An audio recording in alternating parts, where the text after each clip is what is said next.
Everybody a chance to get on over here. Big day today. Just kidding. Okay, hey everyone, I'm Dr. Matt Kukalo.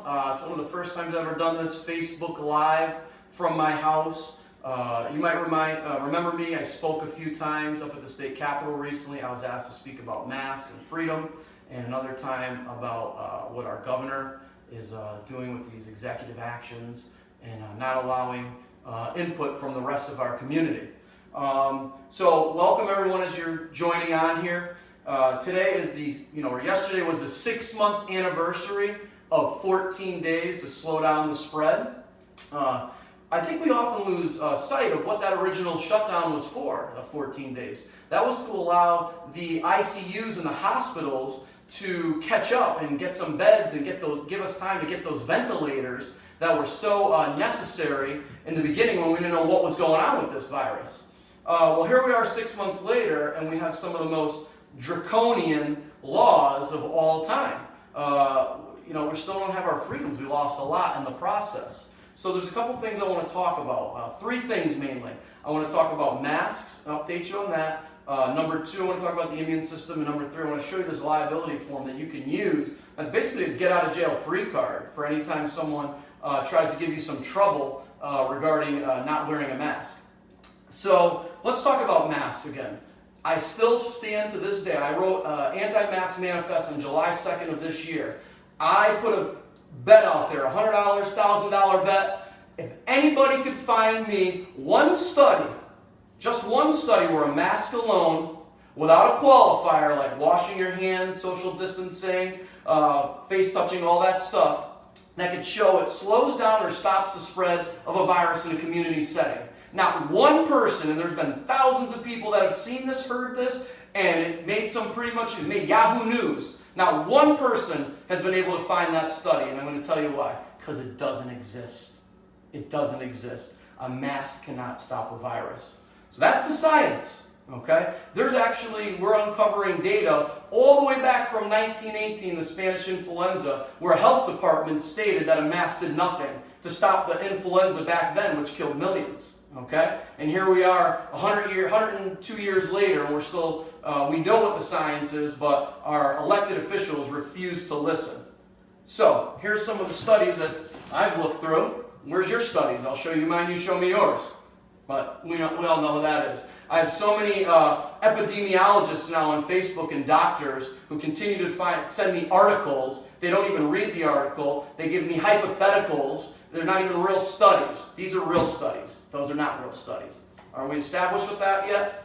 And, I keep hearing, oh, just wear the damn mask. It might help. Well, stop eating the damn donut. Okay? If we're going to be honest, let's have a real honest conversation about our own health, our own immune systems, which will lead me to the second part of this talk over here. Is this your immune system? Or does this build your immune system? Really think about that for a minute. I believe it was Dr. Robert Redfield yesterday of the CDC stating, oh, this is going to help your immune system better than a vaccine.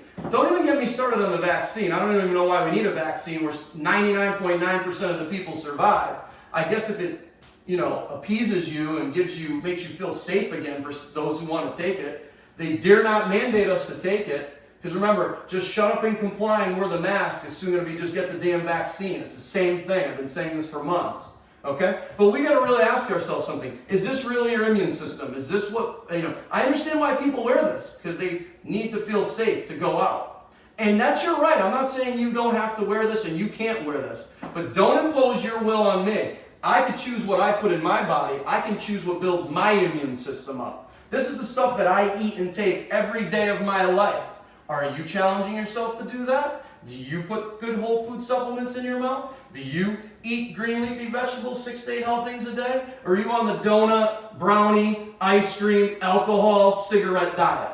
That's my question. So if anything we learned in America on this whole, journey we've been through the last few months is what? We're really not healthy as a society. We're obese. We have diabetes. We have cardiovascular issues. We have cancer. We have all sorts of things. And those are chronic diseases. Those don't just happen overnight. That's lifestyle. Genetics loads the gun, lifestyle pulls the trigger. So we got to really be honest about what we're putting in our bodies and what we're going to do for the rest of our lives. All right? So let me talk about the temperature thing. Somebody asked me to mention that.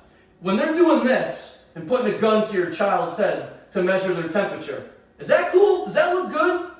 Does that look fun? I mean, just a few years ago, we had an outrage over Apple iPhone emoji for a gun. We changed a gun to a water pistol. Now we're pointing guns at kids' heads, at their pineal gland. Is that healthy? Really? Well, one alternative is you could have them pointed right at the wrist.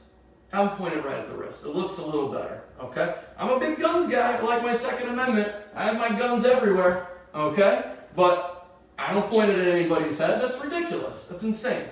So there was the temperature thing. And the last thing I want to talk about really briefly is what you can do to get out of trouble. I have these liability waiver forms right here. I'll make them accessible for you through Facebook. We'll figure out a way to get it so everybody can have it. Here's the deal. Listen up.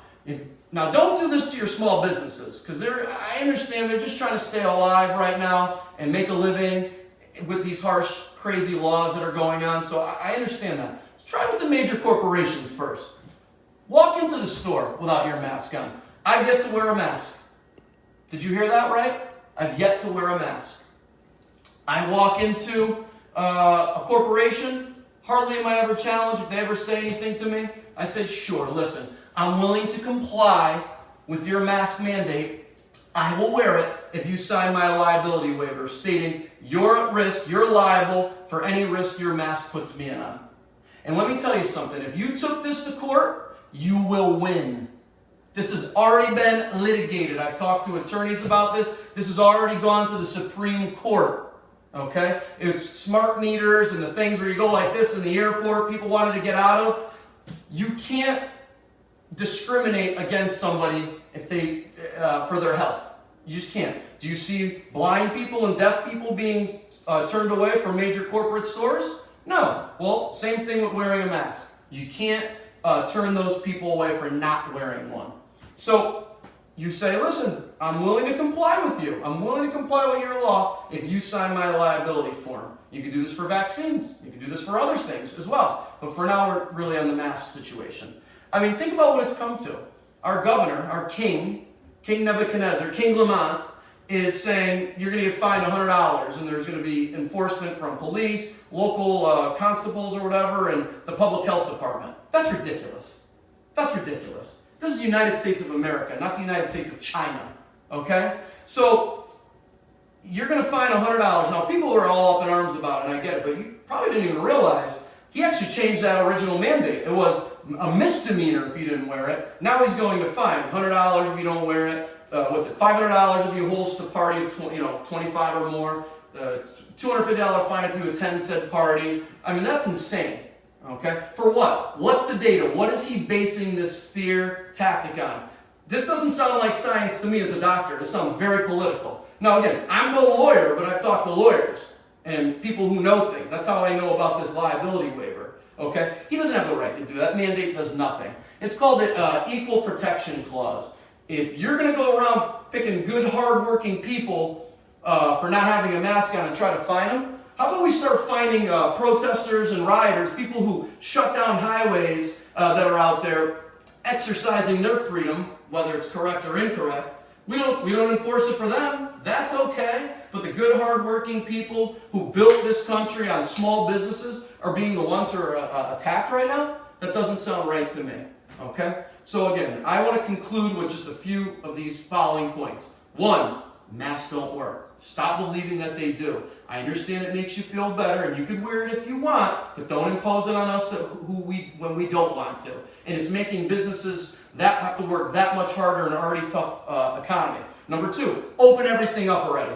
What are we waiting for? The winter is coming. It's going to be cold right around the corner. These restaurants, these businesses need as much business as they can. Stop putting them at risk and playing, roulette with them. Okay? And number 3, your immune system. If you want to have a real conversation about what's going to make you healthy and what's going to heal you and protect your family, give me a call. Call my office. Call any chiropractor, doctor, naturopath, somebody that you feel comfortable with, okay, acupuncturist, who has years of training on how to build our immune system. Because remember, they're still basing this all off of germ theory. I cough on the doc right here, doc coughs on somebody else, the other person coughs on them, that person gets a disease. Well, it's called terrain theory. If my immune system's strong enough, I can fight off that virus. They're even showing that with the flawed testing that's being done out there. I didn't even talk about testing. There's so many false positives that are insane, okay? There's different tests, with the rapid test, there are people who go positive and there's people who are negative. And I'll say this last point. If you have someone who tests positive and one person who tests positive in school, and then they test everybody and they're negative, and then you're going to continue to shut the school down? Are you nuts? Are you crazy? Let our kids go to school. I believe to this day, 2 people under the age of 20 in the state of Connecticut, 3.65 million people have died due to COVID, and I can only imagine the comorbidities and the compromised immunities those poor children had and those families that they lost. Every life counts, but think about the other side of it, what we're doing to children, the psychological damage, the drug addiction, the abuse, and everything else that's going on. So I leave you guys with this last thought. Governor Lamont, I challenge you. I challenge you and whoever you have and your science chirping in your ear. Let's sit down and look at the data regarding masks, corona, immunity, whatever else you want to do to get this state going again. Because it sounds like to me it's an awful lot like politics and it has nothing to do with science. I think we're long past that date. So I thank everybody from the bottom of my heart for listening. I thank my friend Dr. Augie for recording and help setting this up with me. And I hope you all a blessed day. God bless. Thank you.